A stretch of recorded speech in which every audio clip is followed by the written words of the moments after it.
স্বরাষ্ট্রমন্ত্রী শ্রী অমিত শাহ বলেছেন যে আগামী বছরের মধ্যে ভারতকে মাওবাদী মুক্ত করবেন। এই ব্যাপারে তিনি অনেক দূর এগিয়েছেনও বলা যেতে পারে। আশা করা যায় যে এই ক্যান্সারটি থেকে ভারত অবশেষে পাকাপাকিভাবে মুক্ত হবে। কিন্তু আরেকটা ক্যান্সার যা ভারতকে ভেতর থেকে ফাঁপা করে দিচ্ছে, তার থেকে মুক্তি কি আমরা আদৌ পাবো? বন্ধুরা, সরাসরি ভারতে যাওয়ার রাস্তা। পাসপোর্ট ভিসা ছাড়া আপনাদেরকে কি বলবো, শিল্পনগরী এদিকে আসা যাওয়া করি। পাসপোর্ট ভিসা ছাড়া আপনারা সহজে আসতে পারেন বাসতলায় এসেই। আপনারা সোজা কাঙ্ক্ষিত এই দেখেন 1 2 3 4টা দিয়ে আপনারা ঢুকতে পারেন। ডাইরেক্ট ইন্ডিয়া না? ডাইরেক্ট ইন্ডিয়া যাওয়া যাবে না? ভাই কিতা অবস্থা, ভিতরে কিতা অবস্থা? একেবারে যাওয়া যাবে, কোনো সমস্যা নাই। এই যে এখানে কিন্তু বিএসএফ বসে, এই যে এখানে যেহেতু বিএসএফ নাই এখন, যার জন্য এই ক্যান্সারটা হলো বাংলাদেশ থেকে ক্রমাগত এসে চলা অনুপ্রবেশকারীর ঢল। সম্প্রতি নদিয়াতেই আটক 16 জন বাংলাদেশি। দেখুন সেই ভিডিও। সীমান্ত পেরিয়ে অবৈধভাবে ভারতে প্রবেশের অভিযোগে পুলিশের জালে গ্রেপ্তার 16 জন বাংলাদেশি। নদিয়ার ধানতলা থানা এলাকার ঘটনা। সূত্রের খবর, নদিয়ার ধানতলা থানার দত্তফুলিয়ার বারানবেরিয়া এলাকায় ওই বাংলাদেশিরা গা ঢাকা দিয়েছিলেন। কয়েক মাস আগে তারা এদেশে অনুপ্রবেশ করেন বলে অভিযোগ। অনুপ্রবেশকারীদের দাবি, এক দালালের মাধ্যমে তারা এদেশে ঢুকেছিলেন। অনুপ্রবেশের ঘটনায় সত্যিই কোনো দালাল চক্র যুক্ত কিনা তা খতিয়ে দেখছে পুলিশ। তবে এত কড়াকড়ি থাকা সত্ত্বেও কিভাবে এত অনুপ্রবেশকারী দেশে ঢুকলেন তা নিয়ে প্রশ্ন উঠছে। শুধু বাংলার বুকে নয়, জীবাণুর মতো এরা দ্রুত ছড়িয়ে পড়ছে বেঙ্গালুর, দিল্লি, মুম্বাই, হায়দ্রাবাদ, সর্বত্র। नाम क्या है भाई आपका? मोहम्मद हफीजुल। कहाँ से है? बांग्लादेश का सर। झूठ बोल के आपसे कोई फायदा नहीं, हम गरीब आदमी है, पेट की वजह से काम करके खाते सर, चोरी नहीं करते सर। बांग्लादेश में किधर? वो खुन्ना जिला। खुन्ना जिला। कैसे आए वहाँ से? वो हम तो लेके आता है ना दूसरे आदमी से, थोड़ा बहुत पैसा दे तो लेके आता सर। कितना पैसा? वो 5-6 हज़ार लेता है एक पर्सन का। हाँ। वो किसको देता है? वो मालूम नहीं किसको देता नहीं देता, हमारे को मालूम कैसे। जैसा পাশের রাজ্য আসামে অবৈধ অনুপ্রবেশকারী চিহ্নিত হতেই রাতারাতি 30,000 বাংলাদেশি গায়েব হয়ে গেছে। আর মাত্র 35 জনকে বাংলাদেশে ফেরত পাঠানো গেছে, বাকি সব ঢুকে পড়েছে অন্যান্য রাজ্যতে। আসামের সাথে বাংলাদেশের সীমার দৈর্ঘ্য মাত্র 260 কিলোমিটার, সেখানে পশ্চিমবঙ্গের সাথে সেই সীমার দৈর্ঘ্য হলো 2200 কিলোমিটার, মানে প্রায় 8 কি 9 গুণ। সেই আসামে যদি 30,000 বাংলাদেশি শুধু চিহ্নিতই হয়ে থাকে, তাহলে আসল সংখ্যাটা কত হবে বলে মনে হয়? আর এখানের পশ্চিমবঙ্গে, যেখানে একের পর এক সরকার এদের জামাই আদর করে এনে বসাচ্ছে, তাদেরকে রেশন কার্ড, ভোটার কার্ড, আধার কার্ড সব কিছু করিয়ে দিচ্ছে, শুধু তাই নয়, ইলেকশনের টিকিট পর্যন্ত দিচ্ছে, সেই পশ্চিমবঙ্গতে এই সংখ্যাটা কত হতে পারে বলে আপনার মনে হয়? बांग्लादेश का पासपोर्ट वाला तुरंत भारत आके भारत में आधार कार्ड बनवा लेता है, आप देख सकते हैं। और इस तरह के बांग्लादेश में जो इसका नाम है हस्मत खलीफा है, और इंडिया में जब इसने बनाया तो इसने फुजान शेख के नाम से बनाया, मतलब से नाम तक बदल दिया, नाम बदल दिया, यहाँ तक कि उम्र भी बदल दी इसने। কিছু সমীক্ষা বলছে অবৈধভাবে বাংলাদেশির সংখ্যা এই মুহূর্তে 2 কোটিরও বেশি। কিন্তু এরা এখন এত বড় একটা সলিড ভোট ব্যাংক হয়ে গেছে যে এদের বাঁচাতে মরিয়া হয়ে নেমে পড়েছে আমাদের রাজ্যের মুখ্যমন্ত্রী। আসাম, গুজরাট, মহারাষ্ট্র, রাজস্থান, উত্তরপ্রদেশ, ওড়িশা এবং দিল্লি শাসিত ডাবল ইঞ্জিন সরকার, মানে যেগুলো বিজেপির সরকার আছে, এখানে বাংলার যারা মানুষ আছেন তাদের আধার কার্ড আছে, তাদের জমির পাট্টা আছে, কিন্তু তা সত্ত্বেও জোর করে তাদের ডিটেনশন ক্যাম্পে আটকে রাখা হচ্ছে এবং তাদের থানায় থানায় নিয়ে গিয়ে ঘোরানো হচ্ছে। গুরগাঁওতে, হরিয়ানায় 10টা ডিটেনশন ক্যাম্প করেছে। Ever since Himanta Biswa Sarma launched a pan-Assam drive to identify and deport back illegal Bangladeshis, TMC government has claimed that the BJP is discriminating against the migrant workers from West Bengal. CM Mamata Banerjee herself took to X and flagged such instances of the alleged selective targeting. Entire TMC has rallied behind the party chief and launched a stinging attack at the BJP. As recently as July 27, sharing a video of the alleged atrocity by Delhi police against a migrant family, Mamata accused the BJP of unleashing terror against Bengalis. However, she was soon fact-checked by the Delhi police. बाद में जब इनसे पूछताछ करी और sustain interrogation करी तो इन्होंने बताया कि इनके कोई रिलेटिव हैं जो मालदा डिस्ट्रिक्ट वेस्ट बंगाल में रहते हैं और एक पॉलिटिकल वर्कर है। उनके कहने पे इन्होंने एक ये बेबुनियाद और बेसलेस वीडियो बनाया। इस वीडियो बना के ये जो वीडियो है ये उन्होंने अपने अंकल को वहां पर भेज दिया और वहां पर इन्होंने लोकल मीडिया में इसको सर्कुलेट करके इसको वायरल कर दिया। पूरी तफ्तीश और पूरी इंक्वायरी के बाद हम इस निष्कर्ष पे पहुंचे हैं कि ये जो पूरा वीडियो है ये बेसलेस। এনআরসি থেকে সিএ কোনো কিছুই লাগু হতে দিচ্ছেন না, বলতে গেলে পশ্চিমবঙ্গ এখন বাংলাদেশিদের স্বর্গরাজ্য। একে ভাষা আন্দোলনের চেহারা দিতে গিয়ে মিথ্যে নাটক সাজিয়ে অভিনয় করাচ্ছেন দলের লোকজনদের দিয়ে, কিন্তু দিল্লি পুলিশের কাছে সেটাতেও ধরা পড়ে যাচ্ছেন। আর ওদিকে লাল পার্টি তো পাকিস্তানের হয়ে মিছিল করছে কলকাতার বুকে, যদি বাংলাদেশি ভোট ব্যাংকটা একটুখানি ঘুরে আবার লালমুখী করা যায়। ভারতের অন্য রাজ্যগুলোতে সংখ্যালঘু তোষণ আমরা দেখছি, পশ্চিমবঙ্গ আরেক কাঠি উপরে। ক্ষমতাসীন দল আর সেই দল আগে যারা 34 বছর রাজত্ব করেছে তারা বাংলাদেশি তোষণে উঠে পড়ে লেগেছে। আর শুধু রাজনৈতিক দলগুলোকেই বা কি বলছি, তারা সুবিধাবাদী হবে এটা জানাই কথা, কিন্তু আমরা এপারের বাঙালিদেরও কি এপার বাংলা ওপার বাংলা নিয়ে আবেগে একেবারে হেদিয়ে মারার অভ্যেস নেই? গঙ্গা আমার মা, পদ্মা আমার মা, এই সব বলতে বলতে আবেগে বাঙালির গলা একেবারে বুঝে আসে।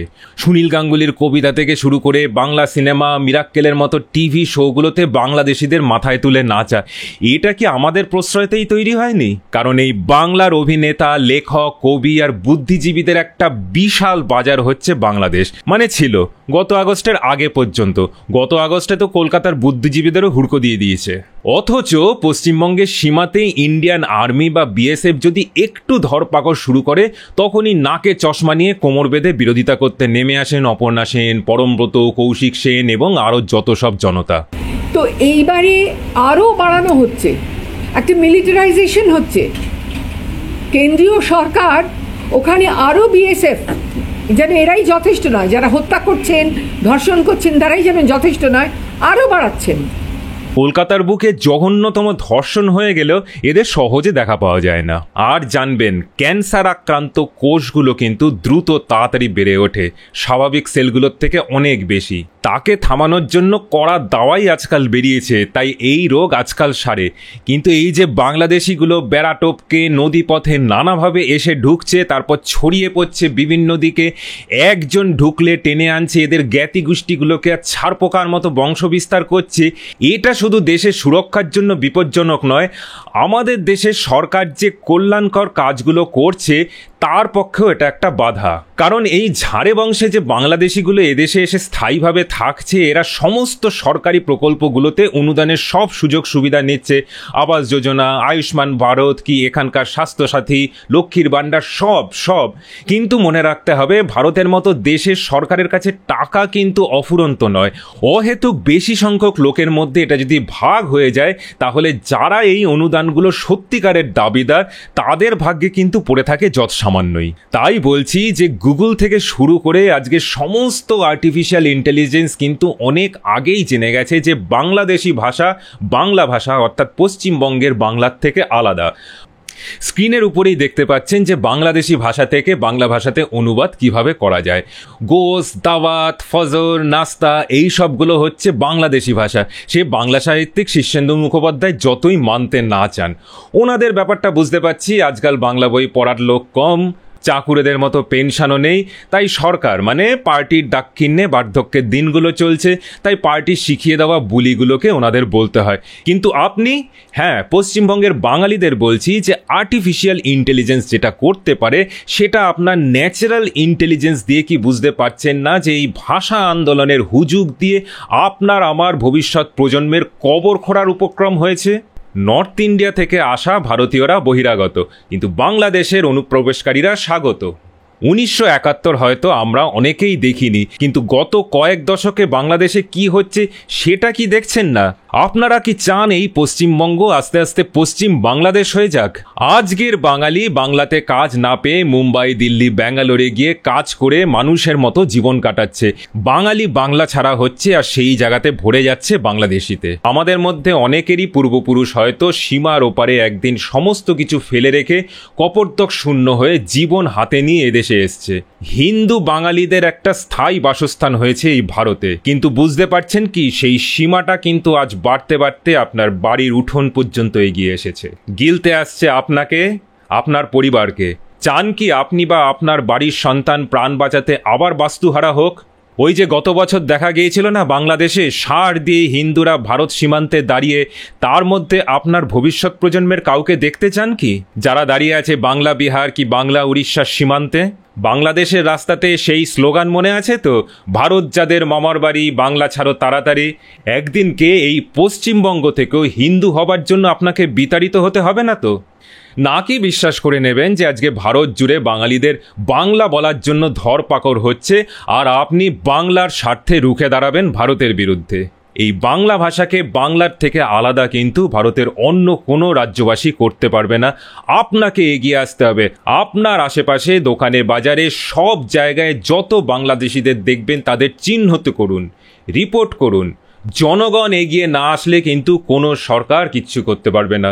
মনে রাখবেন আপনার সামনে শুধু দুটো রাস্তাই খোলা, আপনি ভারতের পক্ষে দাঁড়াবেন নাকি বাংলাদেশের পক্ষে।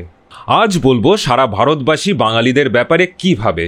আমরা উত্তর ভারতের লোকজনকে যদি বহিরাগত বলে নির্বাচনের আগে স্লোগান তুলি, তাহলে দিল্লি, নয়ডা, গুরগাঁওয়ের লোকজন কি বাঙালিদের বহিরাগত ভাবছে? ফিরে আসছি ইন্ট্রো ভিডিওটার ওপাশে।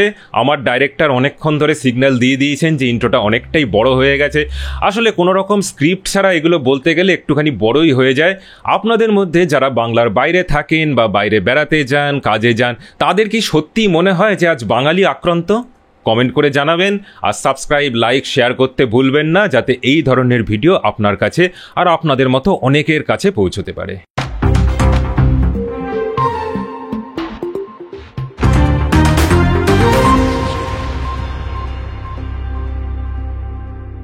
সমীক্ষা বলে সারা দেশে 4 লক্ষ ভিখারির মধ্যে 80 কি 90 হাজারই এই বাংলা থেকে। 70-এর দশক থেকে জ্যোতি বসুর সরকার কিভাবে বাংলার সমস্ত কলকারখানাগুলোকে বন্ধ করে দিয়ে বাংলাকে ভিখারি বানালো সেটা আমরা সবাই জানি। সেই সময় কম্পিউটার তাড়ানো, 2008-এ টাটাকে তাড়ানো, এসব বহুল চর্চিত ব্যাপার, এইগুলো আর আলোচনা করব না। মাথাপিছু গড় আয় থেকে শুরু করে সমস্ত ধরনের সূচকে বাংলা যে এখন ভারতের পিছিয়ে পড়া রাজ্যগুলোর মধ্যে একটা, সেটা আমরা সবাই জানি। যারা অত তথ্য জানেন না তারাও অ্যাটলিস্ট এটা খুব ভালোভাবেই বুঝতে পারেন যখন তাদের পরিবারের সন্তানরা উচ্চশিক্ষার জন্য বা কাজের জন্য ভিন রাজ্যে পাড়ি দিচ্ছে। সিপিএম কি করেছিল বা তৃণমূল কি করছে এটা আজকের বিষয় নয়। আজকের বিষয় হলো আমরা বাঙালিরা কি করছি। কলকাতা শহরের বুকে 2 কিলোমিটার হেঁটে যান বা গাড়ি চালিয়ে যান, কোন কোম্পানির অ্যাডভার্টাইজমেন্ট সবচেয়ে বেশি দেখতে পাবেন? মোটামুটিভাবে এটা একটা আন্দাজ দেয় যে কোন সংস্থা এখানে সবচেয়ে বেশি মুনাফা করছে আর কর্মসংস্থান করছে। কোনো জায়গার অর্থনীতিতে কার কন্ট্রোল সবচেয়ে বেশি। তো বাংলাতে প্ল্যাকার্ড, বিলবোর্ড, এমনকি অটোরিকশাতে যেই কোম্পানিটির বিজ্ঞাপন যত্রতত্র দেখবেন সেটি হলো বর্তমানে ক্ষমতাসীন পার্টিটাকে। তাদের টপ বসদের ছবি কলকাতার 80% স্কাইলাইন জুড়ে। এটা আজকের নয়, মোটামুটি লাল বাংলাতেও ব্যাপারটা এই রকমই ছিল। মানে বলতে গেলে এই বাংলার অর্থনীতি সবটাই জুড়ে থাকে ক্ষমতাসীন পার্টিটা। কর্মসংস্থানও করে এরাই, সোজা পথে কি বাঁকা পথে। শিক্ষকের চাকরি থেকে পুলিশের চাকরি, প্রমোটার থেকে টলিউড, সবার আয়েই চলে এই কোম্পানির টপ বসদের সিদ্ধান্তে। আর সেই কোম্পানির সাথে মানে ক্ষমতাসীন পার্টির সাথে জুড়তে না পারলে এখানে করে কর্মে খাবার কোনো সুযোগ নেই। পড়াশোনা করে যেই বাঙালি কোনো রকম উচ্চাকাঙ্ক্ষা পালন করে, সৎভাবে কাজ করতে চায়, কোনো রকম রাজনৈতিক দলদাস না হয়ে, সেই বোঝে যে এই বাংলা থেকে সরে পড়তে হবে। তাই বড় বড় শহরের বড় বড় কর্পোরেটের সব টপ বস থেকে শুরু করে ইউনিভার্সিটির প্রফেসর, রিসার্চ সেন্টারের বিজ্ঞানী থেকে শুরু করে হোটেল রেস্টুরেন্টের ওয়েটার, শেফ, সব জায়গাতে বাঙালিদের দেখা যায়। তাই আমি বলি বন্যেরা বনে সুন্দর, বাঙালি প্রবাসে। তাহলে বাঙালিকে ভারত থেকে তাড়ানো হচ্ছে এটা ঠিক, নাকি বাঙালিকে মানে সৎ উচ্চাকাঙ্ক্ষী বাঙালিকে বাংলা থেকে তাড়ানো হচ্ছে, কোনটা ঠিক? অন্য জায়গার লোকজন বাঙালি দেখলেই মারতে আসছে, এটা কতদূর সত্যি সেটা অনাবাসী বাঙালি যারা আছেন ভিন রাজ্যে তারা দয়া করে কমেন্ট করে জানাবেন। আমার ব্যক্তিগত অভিজ্ঞতা হলো সব অবাঙালিরাই অবাক হয়ে ভাবে যে যেই বাংলা একসময় রবীন্দ্রনাথকে দিয়েছে, নেতাজিকে দিয়েছে, ঠাকুর রামকৃষ্ণদেব, স্বামী বিবেকানন্দকে দিয়েছে, এছাড়া অসংখ্য মহাপুরুষের পদচিহ্ন এই বাংলার বুকে, কাকে ছেড়ে কার নাম নেব, সেই বাংলার আজ এই হাল হয় কি করে? স্বামীজির পরামর্শে এবং আদর্শে যেই টাটা কোম্পানির জন্ম, তাকেই বাংলা ছাড়া করলো বাঙালি। বাঘা যতীন আর সূর্য সেনের দেশে নকশাল চিন্তাভাবনার জন্ম হয় কি করে, এটা তাদের খুব অবাক লাগে। অথচ এই বাংলায় 70-এর দশকের আগে পর্যন্ত ছিল শুধু ভারতের নয়, সারা এশিয়ার সবচেয়ে বড় ইন্ডাস্ট্রিয়াল হাব। আর যারা বলেন যে বাংলার উন্নতির কারণ কলকাতা ব্রিটিশদের ক্যাপিটাল ছিল, তাদের বলি যে ব্যাপারটা কিন্তু পুরো উল্টো। ব্রিটিশরা যখন ভারতে আসে তখন ভারতের মোট সম্পদ ছিল সারা পৃথিবীর সমষ্টিগত সম্পদের প্রায় 30% কি তারও বেশি। আর ভারতের ধনীতম জায়গা ছিল এই বাংলা। মুঘল আমলে সবচেয়ে বেশি রাজস্ব আদায় হতো এই বাংলার থেকেই। মুঘল বাদশাহরা একে সোনার তরী বলতো। মানে বাংলা ছিল পৃথিবীর ধনীতম দেশের ধনীতম প্রদেশ, আর বাঙালি ছিল হচ্ছে সারা পৃথিবীর ধনীতম প্রজাতি। বাংলার উপচে পড়া সম্পদের টানে একদিন বখতিয়ার খলজির মতো বর্বররা যেমন এসছিল, তেমনি ব্রিটিশরাও এখানে গেড়ে বসেছিল। আর বাঙালির এই প্রসপারিটি কিন্তু এমনি এমনি হয়নি, বা ব্রিটিশদের বদান্যতাতেও হয়নি। এটা অনেক পরিশ্রমের ফসল। বাঙালির বাণিজ্য উদ্যোগ, যাকে বলে এন্টারপ্রেনিয়রশিপ, তার উদাহরণ বহু হাজার হাজার বছরের ইতিহাসে পাওয়া যায়। বাংলার তাম্রলিপি বন্দর ছিল জলপথে বাণিজ্যের এক গুরুত্বপূর্ণ সংযোগস্থল। সেই সময়তে পশ্চিমের রোমান সাম্রাজ্য থেকে শুরু করে পূর্বের সুমাত্রা, জাভা সমস্ত জায়গার সাথে বাণিজ্য পথে যুক্ত ছিল এই বন্দরটি। জাহাজ নির্মাণের মতো ভারী শিল্পের কেন্দ্র ছিল এই বাংলা আজ থেকে কয়েক হাজার বছর আগে। এই তাম্রলিপির ওপর আমাদের ভিডিওটা না দেখে থাকলে দেখার অনুরোধ থাকলো, অনেক কিছু জানতে পারবেন। ফিরে আসছে আসল কথাতে। কলকাতা সহ বাংলার উন্নতির পেছনে ব্রিটিশ শাসনের অবদান, এটা সর্বৈব মিথ্য শুধু নয়, এটা একটা কলোনিয়াল প্রোপাগান্ডা। ইতিহাস বলে বাঙালি ছিল চিরকালই বণিক জাত। গল্পে চাঁদ সওদাগরের কথা আমরা শুনেছি, বাঙালির সপ্তডিঙা মধুকর ভাসিয়ে সমুদ্রযাত্রার গল্পও আমরা শুনেছি, সিংহলে গিয়ে বিজয় সিংহের রাজত্ব স্থাপনের কথা আমরা সবাই জানি। সেই বাঙালি সিংহের নাম থেকেই কিন্তু লঙ্কার নাম হয়েছিল সিংহল। আজ যে মারোয়ারিদের এত বিজনেস চারদিকে, ওরাও কিন্তু বাংলাতে এসেই এত উন্নতি করেছে, রাজস্থানে নয়। যাকে বলে অ্যানিম্যাল স্পিরিট, মানে সফলতার জন্য একরোখা মনোভাব, যা বাংলায় ছিল সেটা আজ মারোয়ারিরা তার উত্তরাধিকার হয়ে উঠল, আর আমরা হারিয়ে ফেললাম। বিড়লারা তাদের বিশাল বিজনেস এম্পায়ার এই বাংলাতেই বানিয়েছে। সেই বিড়লাকে বাংলা ছেড়ে যেতে হচ্ছে মুম্বাইতে নতুন কারখানা বানানোর জন্য। অতীতে সেই অ্যাডভেঞ্চারাস বাঙালি, ডাকাবুকো বাঙালি, উদ্যমী বাঙালি জাতের এত অধঃপতন হলো পরে যে তাকে নিয়েই কবি লিখেছেন, রেখেছো বাঙালি করে মানুষ করনি। সত্যিটা যেটা হলো যে এই বাঙালিকে ব্রিটিশরা প্রসপারাস তো করেইনি, বরং 200 বছর ধরে একে অর্থনৈতিকভাবে শোষণ করেছে, যার ফল একাধিকবার এখানে দুর্ভিক্ষ হওয়া। শুধু তাই নয়, বাঙালির বাণিজ্যিক বুদ্ধি এবং ঝুঁকি নেবার ক্ষমতা, যা একসময় সারা ভারতে খুব কম জাতির ছিল, সেই জাতিকে বলতে গেলে কোমর ভেঙে দিল। রবীন্দ্রনাথ ঠাকুরের পরিবারও এক সময় কিন্তু বিশাল ইন্ডাস্ট্রিয়াল টাইকন ছিল। প্রিন্স দ্বারকানাথ ঠাকুরের বাণিজ্য বুদ্ধির কাছে ইংরেজরা পর্যন্ত মাথা নোয়াতে বাধ্য হতো। কিন্তু বাঙালির দ্রুত অবক্ষয় শুরু হয়ে গেছিল সেই ব্রিটিশ আমলেই। এই বাঙালিকেই একদিন নির্জীব জাতিতে পরিণত করেছিল ব্রিটিশরা। তবু সবকিছু গিয়েও কলকাতা স্বাধীনতা উত্তর ভারতে ছিল এক অন্যতম শিল্পকেন্দ্র। যেই বাংলা ভারতকে একদিন পথ দেখিয়েছে, আজ সেই বাংলা কেন সব দিক দিয়ে পিছিয়ে পড়া রাজ্যগুলোর অন্যতম, এটা একটা বিস্ময় অবাঙালিদের কাছে। সত্যি কথা হলো, অবাঙালিরা বাঙালিদের নিচু চোখে তো দেখেই না, বরং যথেষ্ট সম্মানের চোখে দেখে। বাঙালির ইন্টেলেক্টকে তারা শ্রদ্ধা করে। হয়তো বাঙালিরা মারোয়ারি গুজরাটিদের মতো ধনী নয়, কিন্তু বাঙালির মেধাকে সবাই সম্মান করে বলে আমার ধারণা। বরং বাঙালিরাই কাউকে মেরো, কাউকে হিন্দুস্তানি, কাউকে খোট্টা, কাউকে উড়ে ইত্যাদি বলে একটু ব্যঙ্গ করে থাকে। ওদিকে অবাঙালিরা কিন্তু খুব আদর করে আমাদেরকে দাদা বলে ডাকে, ক্যাসে হো দাদা। এই কথাটার মধ্যে কোনো রকম বিদ্রুপ বা ব্যঙ্গ একদমই কিন্তু নেই। শরৎচন্দ্রের লেখা তারা পড়েছে, সত্যজিৎ রায়ের সিনেমা দেখেছে, কিশোর কুমার, রাহুল দেব বর্মনকে তারা একেবারে ভগবানের মতো মনে করে। উত্তর ভারত আর দক্ষিণ ভারতের মধ্যে একটা চাপা রেশারেশি থাকলেও বাঙালিকে দুই পক্ষই কিন্তু যথেষ্ট শ্রদ্ধার চোখে দেখে। কিন্তু এরাই আবার ধাঁধাতে পড়ে যায় যে সংস্কৃতির পীঠস্থান এই বাংলাতে ভোটের সময় এত রক্তারক্তি, বুথ দখল, প্রাণহানি, মানে পুরোটাই ঘেটে যায় যখন ন্যাশনাল নিউজে ভোটকালীন নিউজ কভারেজ দেখে। এসে বলে দাদা ইয়ে ক্যা হো রা হ্যায় বেঙ্গল মে। তখন বাঙালি হিসাবে কিন্তু মুখ দেখানো সত্যিই খুব লজ্জার হয়ে যায়। এদের কি করে বোঝায় ভারতের বিভিন্ন জায়গাতে ভোট দিয়ে মানুষ একজন সার্ভিস প্রোভাইডারকে খোঁজে। পলিটিক্যাল পার্টি এদের কাছে সার্ভিস প্রোভাইডারের বেশি কিছু নয়, পছন্দ না হলে ছুঁড়ে ফেলে দেয়। কর্ণাটকে 3 বার বিজেপি সরকার থাকার পরেও গত বিধানসভাতে বিজেপিকে ছুঁড়ে ফেলে দেওয়া হয়েছে আর কংগ্রেসকে নিয়ে আসা হয়েছে। এর পরের বার যদি কংগ্রেসকে পছন্দ না হয় তাহলে কংগ্রেসেরও গণেশ উল্টবে। বাকি সব রাজ্যতেই এটাই চলে।